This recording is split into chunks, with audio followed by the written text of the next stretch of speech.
Today, from the Levittown Studios, 1490 WBCB, we sit down with a broadcasting icon from the city of Philadelphia. He's been broadcasting for over 40 years, and he's been calling Eagles games for nearly 40. His name is Merrill Reese, and I'd like to welcome him in now. Merrill, thank you very much for doing this today. It's great to be with you. It's an honor as always. And Merrill, the first thing when I think about your voice is the Philadelphia Eagles. And like I said, you've been doing it for nearly 40 years. This is my 38th. Yeah, so have you been able to really grasp becoming the voice of the Philadelphia Eagles for 38 years? I mean, that's a long time, and such a sacred position to have in broadcasting. You've held that for 38 years. I have, but it's not something that I think about. It really isn't. I just look at each season as a new season. It feels like about 10 years. That's what it feels like, because time goes quickly. But I love it as much as I ever loved it. I'm just as nervous when I entered the booth for a game as I was 102 seasons ago, as you reminded me. But I love it. It's. I don't think about the fact, oh, I've done it forever. I think about this season. This is new. This is exciting. This is Chip Kelly. This is a team that has a chance to go very, very far. Yeah, this team is definitely set up. I mean, it looks like the NFC is wide open at this point. As we're speaking here today, you know, they're coming off the bye week, heading to Arizona with a 5-1 record. Does this team give you any indication that they can make a serious Super Bowl run with the way the NFC is set up right now? Absolutely. Yeah. Absolutely. It all depends on good health. We saw Seattle last year, not exactly a team that was picked at the beginning of the season, but a team that not only made it to the Super Bowl, but won the Super Bowl convincingly. So why not the Eagles? They had some very serious injuries early with Jason Kelce and Evan Mathis, two of their best offensive linemen, but they are now back. They're about to be back in 2 weeks. Evan Mathis will be ready, and maybe in another week, Kelce will be ready. So heading down the stretch, they're going to have some key people and hopefully the entire starting offensive line. Merrill, you received the Eagles broadcasting position back in 1977, I believe. You've called a lot of games. Where does this team stack up with all the teams throughout those years? Boy, that's tough to tell. That's tough to tell. It definitely is a good team. How good? It's too early in the season to give you an answer to compare them with the 2004 team, with the 1980 team. Sure. Both of which ended up in the Super Bowl. But this is a very, very good team. This might be the best offensive line at all 5 spots that I've been around. This might be the team with the best running back. I'm not. Now you go back to each of those teams have had great running backs. So I've always said that the 4 greatest running backs in the history of the Eagles were Steve Van Buren, who we know from the history books, Wilbur Montgomery with that 1980 team, Brian Westbrook with the 2004 team, and Shady McCoy. So he's as good as anybody. And I believe that Nick Foles is a very good young quarterback who will continue to get better.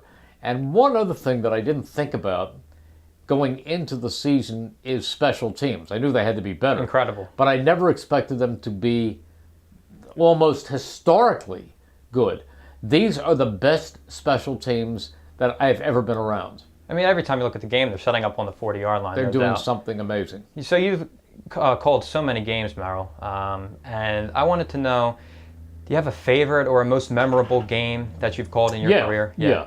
And it always changes. Isn't that funny? Sure. I mean, years ago I used to say, it was January 11th, 1981, the Eagles and the Cowboys in the NFC Championship game. And then after that, I might have given you a game against Atlanta to see who went to the Super Bowl in 2004.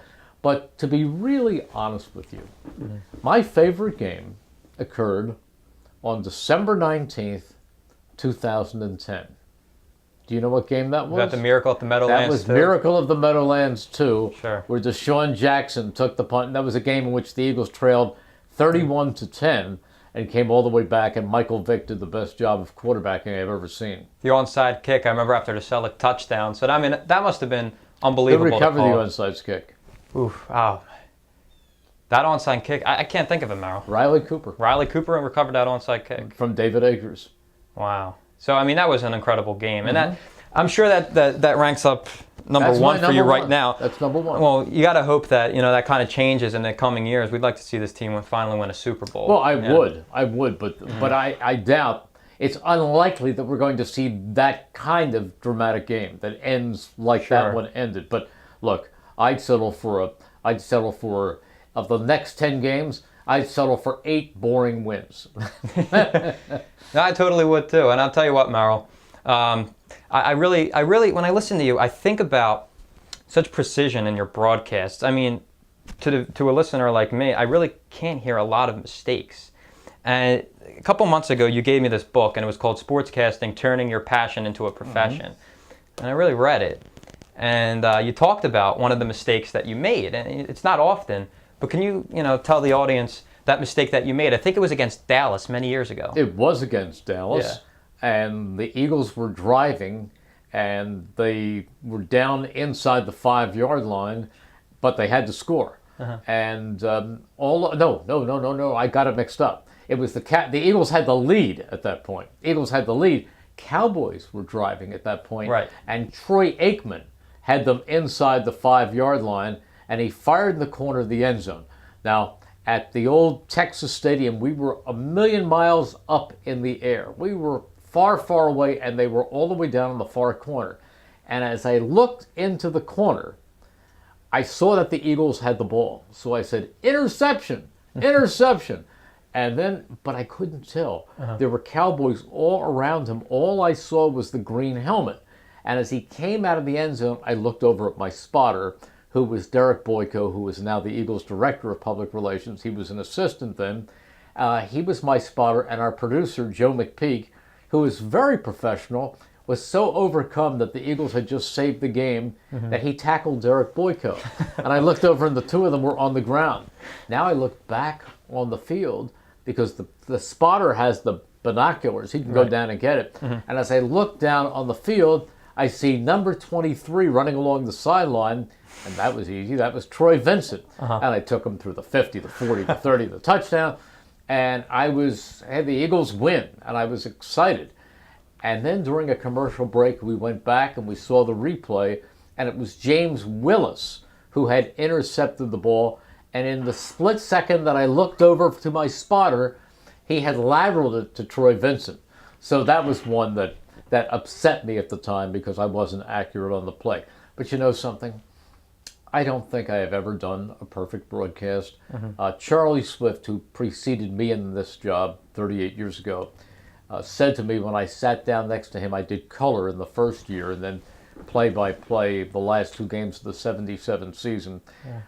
He said to me, kid, he said, we say thousands of things on a Sunday afternoon. Some of them are going to be wrong. We're human beings. But it's like an athlete who throws an interception or drops a pop fly or misses a 2-foot putt. We're human beings.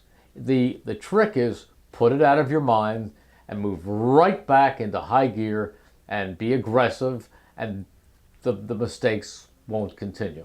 Is that the biggest piece of advice you would relay to younger broadcasters? Is to really put things to the side? No. The biggest piece of advice I would give to young broadcasters is to be resilient, to realize that to get any place in this business or any highly competitive business, there are going to be a million doors slammed in your face. There are going to be a million people who tell you, no, no, no, no, no, you'll never make it. And just keep battling and battling and battling and follow your dream and find a way to make it. That door opened up for you many years ago. Can you tell us a little bit about how you got your big break with the Eagles? I mean, it probably wasn't the way you thought it was going to come about. Well, the big break I got preceded the play-by-play job, and that was when I had been at smaller stations. Right.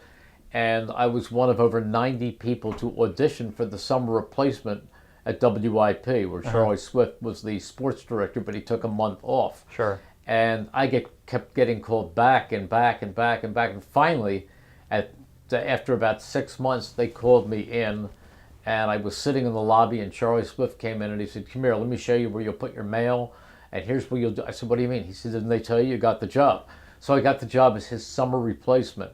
And to give you the short story, they liked what they heard, and from that I got the pre and post game show, and then years later I got the color, and then with 2 games to go in the '77 season, Charlie Swift took his life, and they threw me into the play-by-play seat for the last 2 games, and they haven't been able to get rid of me yet. I'm glad they haven't, Merrill. I mean, a lot of those... Me too. I like to eat. Please stay for another couple years. I hope to stay for a lot of years. I really do hope so, I too. have no desire to retire. Not for a long, long time. Well, to touch back on your book, I mean, this is something that you did in your later years when you've, compiled so many memories and so many things going on. Do you have any other aspirations in your career right now? Is there another book that you want to write? Is there something you'd like to do? As far as broadcasting goes, anything else? I think just doing what I'm doing. I mean, I love what I'm doing. I love broadcasting Eagles football. And I've had opportunities many times to go to the networks and be one of their television play-by-play guys. But I just love the way this job is, and I love coming to WBCB in Levittown, the radio station, and working with a lot of young people and trying to further their careers. And I play a lot of golf, and I have time for that in the spring and summer.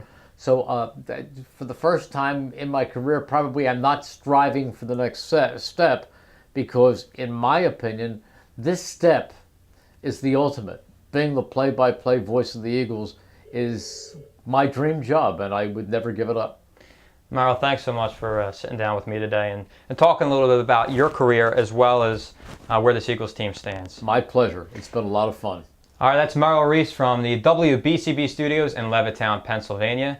I'm Pete Navarro for RTN CH5. We'll catch you later.